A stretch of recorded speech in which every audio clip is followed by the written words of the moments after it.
If you've ever been in a crisis, it sometimes feels like you're all alone. But one group in Ector County goes the extra mile to help those in trouble. It can be anything from losing a loved one to being bullied at school, or even those that are struggling with thoughts of suicide. They're called Permia Care.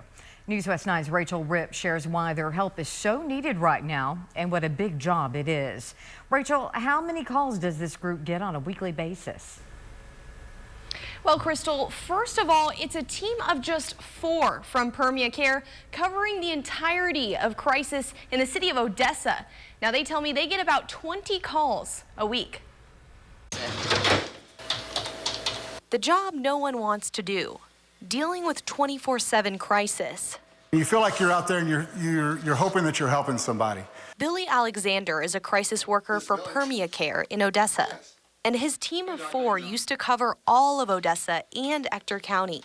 But thanks to a contract recently renewed by the county, they have an extra few hands. That's been a big help for us because before we had the mental health officers, we covered the whole county and the city. Now we pretty much just have to do the city and they do the county. And without a crisis program altogether in West Texas, life would be very hectic for ER doctors, school districts, and law enforcement. I don't know what they would do. And our day is we come in and we just wait for a phone call. We have paperwork that we need to do every day, but we just wait for, we get called to the schools, we get called to the hospitals, we get called by the sheriff's department, the police department, just wherever there's a crisis, they'll call us. The most crisis comes from the hospitals, MCH and ORMC. Billy says they account for about half of all 90 monthly calls, so about 45. We get called to the hospital probably, I'm not going to say daily, but just about any time. If someone comes in and they may have overdosed, they may be having thoughts of having suicide. People's lives are on the lines in these situations, and without these workers and this program, there'd likely be more dead in West Texas from crisis.